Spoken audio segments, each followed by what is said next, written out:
Hello, Kyle here, taking a studio break.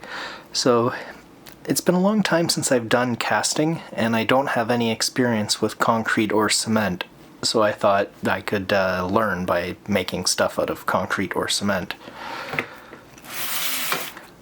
Good place to start?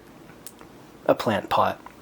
I have a ton of old paint buckets laying around my studio, and I realized some of the different brands have different sizes that nest really nicely together and give me about a perfect 1/4 inch thickness, which is exactly what I want for a plant pot. Anything thicker would be too heavy. Anything thinner would be too brittle. Concrete is very difficult to get off things, so use a mold release. I'm gonna use a ton of Vaseline. Alright, so in my quest to get the Vaseline out of this concrete, first I tried methyl hydrate to soften the grease a bit. That didn't do much. Mineral spirits kind of just helped it soak into the concrete, and then I had it upside down and it kind of dribbled down. Third thing was scrubbing it with TSP. That seemed by far the most effective, but there's still a gross amount of Vaseline in there.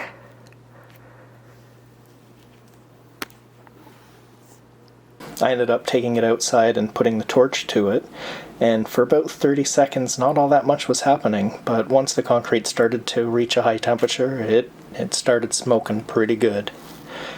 So I did that until the smoking started to slow down, and then gave it another wash with mineral spirits. And despite all that, it still felt greasy, so I decided to just lean into my mistake and use oil paint for the aging process instead of my acrylics. Alright, the oil aging has begun. I'm not sure how this is going to work because most of my aging techniques have been water-based. Surface tension of the water will give you an outline, and a lot of the effects that I'm familiar with rely on that, whereas the solvent in oil paint does not have any kind of surface tension. Here's a neat thing. Most of the earth tones are based on iron oxide, which is just different kinds of rust. So when you're trying to simulate the look of rust, just use rust. This is the biggest secret aging right here. Raw umber and black. So the raw umber has a slight greenish, whereas the burnt is a little more red. This is the bulk of the aging. It just looks old and gross and faded and worn out. And then you do a few little hits of the burnt umber just to give it little pops. And then you use the burnt sienna for the drippy rust. And then it'll be a little bit of the unbleached titanium and Naples yellow and all that kind of stuff for the, what's it called? Calcite buildup, I think. Concrete can leach something into the soil that doesn't make plants happy, so I thought I'd seal it. I thought I'd try out this art resin.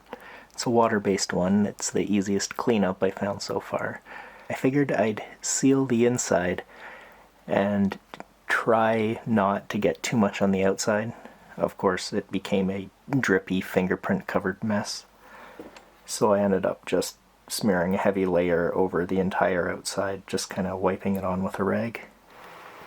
I feel a little bit silly putting all that effort into aging this to look really ancient and rotted. The super shiny epoxy coating I put on the outside just completely kills all that and makes it look all slick and plastic. So that's kind of two processes fighting each other. If I do this again, I'm definitely not going to repeat that mistake.